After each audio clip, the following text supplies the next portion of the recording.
Learn Fast Chapter 2. 10 Principles of Rapid Skill Acquisition. I realized that becoming a master of karate was not about learning 4,000 moves but about doing just a handful of moves 4,000 times. Chet Holmes, author of The Ultimate Sales Machine. Now that we are clear about what skill acquisition really means, let's examine how to do it quickly. The intent of this chapter is to give you a handy checklist for acquiring any new skill. I find it useful to think of these principles as ways to cultivate a temporary obsession. Rapid skill acquisition happens naturally when you become so curious and interested in something that other concerns fall away, at least temporarily. Think of these principles as ways to identify a skill worthy of temporary obsession, focus on it, and remove distractions or barriers that distract you from effective practice. Here are the 10 major principles of rapid skill acquisition. 1. Choose a lovable project. 2. Focus your energy on one skill at a time. 3. Define your target performance level. 4. Deconstruct the skill into sub-skills. 5. Obtain critical tools. 6. Eliminate barriers to practice. 7. Make dedicated time for practice. 8. Create fast feedback loops. 9. Practice by the clock in short bursts. 10. Emphasize quantity and speed. Many of these principles may strike you as common sense, and that's okay. Remember, simply knowing these principles is not enough. You must actually use them to reap the rewards. 1.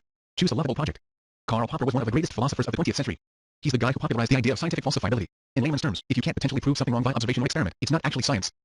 Popper said many wise things, but I think the following remark is among the wisest. The best thing that can happen to a human being is to find a problem, to fall in love with that problem, and to live trying to solve that problem, unless another problem even more lovable appears. If you want a formula for living a satisfying, productive life, you can go wrong with it. 1. Rapid skill acquisition requires choosing a lovable problem or project. The more excited you are about the skill you want to acquire, the more quickly you'll acquire it. In practice, finding a lovable project is a very individual matter.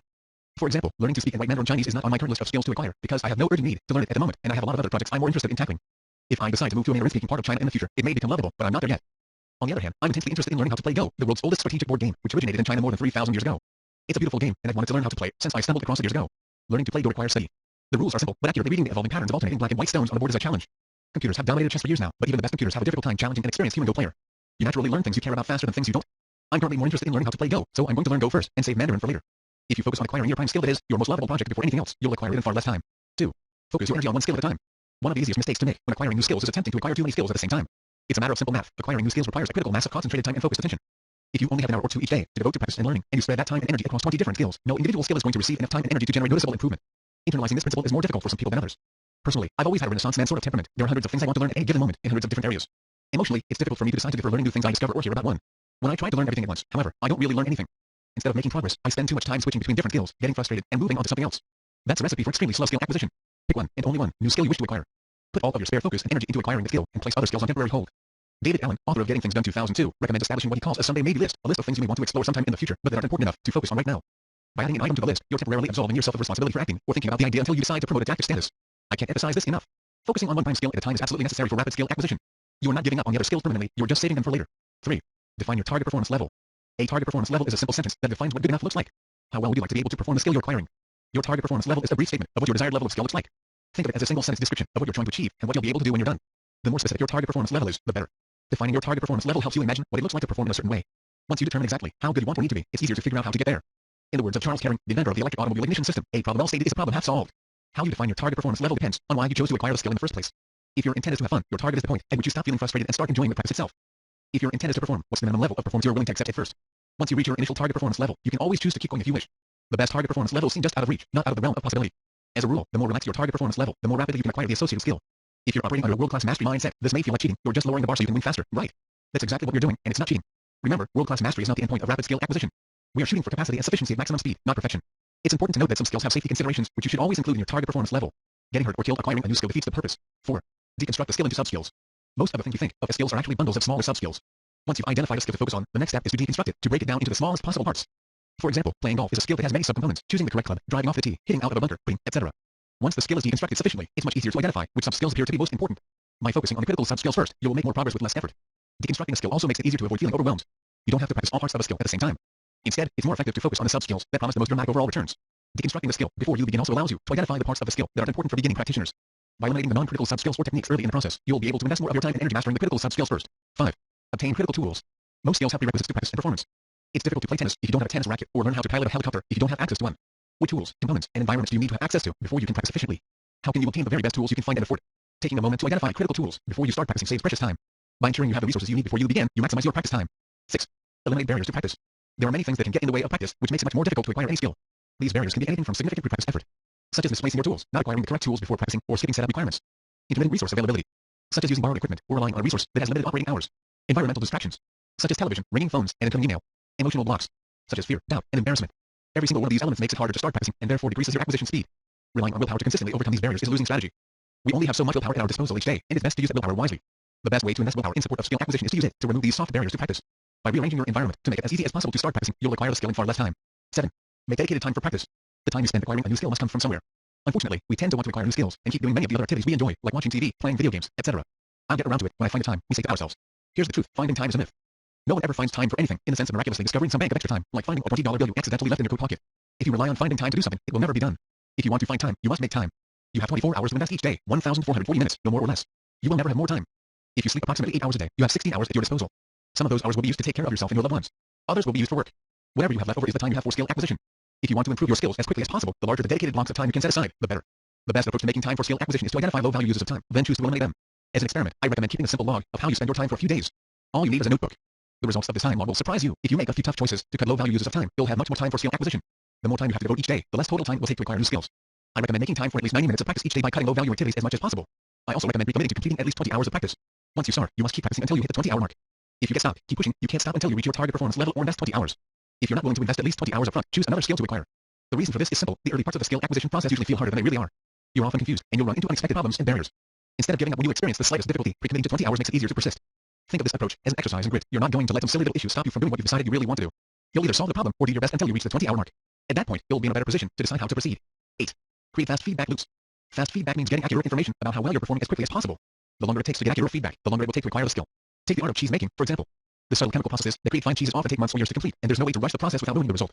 If it takes 6 months to determine whether or not your cheese is any good, the delay in feedback makes it difficult to acquire the skill quickly. Fast feedback naturally leads to rapid skill acquisition. If feedback arrives immediately, or with a very short delay, it's much easier to connect that information to your actions and make the appropriate adjustments. The best forms of feedback are near instantaneous. That's why skills like programming can become mildly addictive. You make a change, and a few milliseconds later the computer tells you whether or not it worked. If you don't like the feedback, my program crashed. Make another change and try again. There are many potential sources of useful feedback. As Rachel Guan, veteran surgeon and amateur tennis player, explained in an article in the New Yorker, 2 experienced coaches and mentors can give you immediate feedback on how you're performing and recommend necessary adjustments. Coaches aren't the only source of fast feedback. Capture devices, like video cameras, can help you watch yourself as you perform. Tools like computer programs, training aids, and other devices can immediately indicate when you make a mistake or something is amiss. The more sources of fast feedback you integrate into your practice, the faster you'll acquire the skill. 9. Practice by the clock in short bursts. Our minds are built to learn to notice patterns, simulate potential courses of action, and figure out what's probably going to happen next. They're not built to accurately estimate time how long something will take, or how much time you spent doing something. In the early phases of practicing a new skill, it's very easy to overestimate how much time you spent practicing. When you're no good and you know it, time seems to slow to recall, and it feels like you've been practicing for a longer period of time than you actually have. The solution for this is to practice by the clock. Buy a decent countdown timer 3 and set it for 20 minutes. There's only one rule: once you start the timer, you must practice until it goes off. No exceptions. This simple technique will make it easier to complete longer periods of sustained practice, even when you get tired or frustrated. The more periods of sustained practice you complete, the faster your skill acquisition. Set aside time for 3 to 5 practice sessions a day, and you'll see major progress in a very short period. 10. Emphasize quantity and speed. When you begin to acquire a new skill, it's tempting to focus on practicing perfectly, a recipe for frustration. Your performance, of course, won't be anywhere close to perfection. Instead of trying to be perfect, focus on practicing as much as you can as quickly as you can, while maintaining good enough form. In Art and Fear 2001, authors David Dales and Ted Orland share a very interesting anecdote on the value of volume. The ceramics teacher announced on opening day that he was dividing the class into 2 groups. All those on the left side of the studio, he said, would be graded solely on the quantity of work they produced, all those on the right solely on its quality. His procedure was simple. On the final day of class he would bring in his bathroom scales and weigh the work of the quantity group: 50 pounds of pods rated an A, 40 pounds of B, and so on. Those being graded on quality, however, needed to produce only 1 pod, albeit a perfect one, to get an A. Well, come grading time, a curious fact emerged: the works of highest quality were all produced by the group being graded for quantity. It seems that while the quantity group was busily turning out piles of work and learning from their mistakes, the quality group had sat theorizing about perfection, and in the end had little more to show for their efforts than grandiose theories and a pile of dead clay. Skill is the result of deliberate, consistent practice, and in early stage practice, quantity and speed trump absolute quality. The faster and more often you practice, the more rapidly you'll acquire the skill. That's not to say that you should ignore good form while practicing. Some skills, particularly skills that require physical actions or motions, require a certain quality of form to perform well. If you're practicing your painting technique, going Jackson Pollock on 100 canvases in a day isn't going to help you if your aim is to paint lifelike portraits. Technique matters. First, ensure your practice is using form that's good enough to satisfy your target performance level. Once you're practicing in good form at least 80 to 90% of the time, crank up the speed for faster skill acquisition. That's it. 10 simple principles that will ensure you go about practicing your prime skill in the most efficient and effective way possible. So does it work? Will this method actually help you acquire skills more quickly? Research says absolutely. In academic studies of cognitive and motor skill acquisition, researchers have noticed a common pattern. When study participants begin to practice a new skill, their performance always improves dramatically in a very short period of time. It doesn't take much practice at all to go from very slow and grossly incompetent to reasonably fast and noticeably competent. In the literature, this is referred to as the power law of practice, and it appears over and over again. The effect has been widely known among skill acquisition researchers since at least 1926, and it's been replicated many times since in studies of both physical and mental skills. 5. One study even went so far as to say any theory of skill acquisition that does not accommodate the power law function for learning can be rejected immediately. 6. Academic studies draw the power law of practice curve like this, with performance see figure on page 42. Time on the y-axis and practice events on the x-axis. Since time is a quantity that increases, the curve slopes down. With practice, it takes less time to complete a given task. It's interesting to note that if you relabel the y-axis as how good you are, that is, you define performance in more general terms versus a unit of time, you get the famous and widely known learning curve. The general pattern of the learning curve looks like this: when you start, you're horrible, but you improve very quickly as you learn the most important parts of the skill. After reaching a certain level of skill very quickly, your rate of improvement declines, and subsequent improvement becomes much slower. Contrary to popular usage, steep learning curves are good, not bad. The graph makes it clear why. Steep learning curves indicate a very fast rate of skill acquisition. The steeper the curve, the better you get per unit of time. You can think of the checklist I just outlined as a way to intentionally make your personal learning curve steeper. The principles themselves are simple techniques that make the first 2 theoretical stages of the skill acquisition process, cognition and association, easier to do in practice. Once you start practicing something new, your skills will naturally and noticeably improve in a very short period of time. The trick is to start practicing as quickly as possible. Not thinking about practicing or worrying about practicing, but actually practicing. It's all too easy to feel like you're investing a lot of time in a skill without practicing very much at all. If you've wanted to learn something for a long time, you dream about being good at it, but you're hesitant to get started, you can spend years of mental and emotional energy without improving one bit. If you don't know where you're trying to go, or don't have a solid strategy to get there, you can waste equal amounts of energy in unproductive wandering. These 10 principles are designed to help you eliminate this non-productive thrashing and replace it with activities that are fundamental to the skill acquisition process. The more time and energy you spend moving through the first two phases of the skill acquisition process and the less time you spend doing things that don't help you, the more quickly you'll acquire the skill. Simple as that. What about immersion? This isn't the only way to go about acquiring new skills, but it's certainly the most flexible. Other methods can produce similar results, but they require more significant trade-offs. The most well-known general method of rapid skill acquisition is immersion, completely changing your environment in a way that results in constant deliberate practice. If you want to learn to speak French, for example, learning through immersion would involve living in France for a few weeks or months. In general, immersion works. If you move to France, you will be forced to practice your speaking skills every moment of every day for as long as you're there. After a few frustrating days adapting to your new surroundings, you'll notice your skills improving at a rapid rate. Immersion works because it ensures that you complete the crucial first hours of practice without fail. You can't escape your environment, so the practice happens automatically. The downside of immersion is that it usually requires making the skill your primary focus for an extended period of time. If dropping all of your commitments, packing your bags, and moving to France is a workable option, learning French by immersion is a good strategy. Unfortunately, most of us have commitments we can't or don't want to walk away from: family, work, mortgage payments, etc. In these cases, immersion can be difficult or impossible. In the worst case scenario, the idea of immersion becomes an active barrier. If you keep waiting for an immersion opportunity before committing to acquiring a new skill, you can waste years of valuable time. Take the immersion opportunities as they come, but don't count on them. These techniques are designed to help you acquire new skills, even if you only have an hour or two to spare each day. Reactivating old skills. It's also important to note that these principles are useful, even if the skill you're trying to acquire isn't completely new to you. It's entirely possible to use these techniques to reacquire old skills in record time. For example, I learned to play the trumpet in high school, and I practiced enough that I was pretty good at it. Since graduating and going to college, I haven't played at all. If I decided to pick up the trumpet again, it wouldn't take very much practice to reactivate the skill. I already know the required sub-skills, so I focus on embouchure, controlling the muscles around the lips while blowing into the mouthpiece, reading notes and recalling the related finger positions, and reviewing basic music theory: beats, tempo, dynamics, and expression. It would only take a few hours of practice to reacquire the skill. Reactivation would mostly require making time, eliminating barriers to practice, and practicing by the clock. Well begun is half done. Sometimes you'll want to give up the guitar. You'll hate the guitar. But if you stick with it, you're gonna be rewarded. Jimi Hendrix, renowned electric guitar player. You won't need to use every one of these principles for every skill you acquire, but you'll always find at least a handful of them essential. I find it's useful to think of these principles as a checklist. Whenever you decide to learn something new, just go through the checklist and decide which principles apply to your particular project. Here's the checklist for rapid skill acquisition. 1. Choose a lovable project. 2. Focus your energy on one skill at a time. 3. Define your target performance level. 4. Deconstruct the skill into sub-skills. 5. Obtain critical tools. 6. Eliminate barriers to practice. 7. Make dedicated time for practice. 8. Create fast feedback loops. 9. Practice by the clock in short bursts. 10. Emphasize quantity and speed. That's it. Apply this checklist to your current prime skill, and your practice will be more effective and efficient, allowing you to acquire the skill more quickly. As I said, this method isn't rocket science. It's common sense, strategy, and preparation applied to a skill you want to improve. Nothing more, nothing less. Now, let's examine how learning and research can make your skill acquisition process even more effective.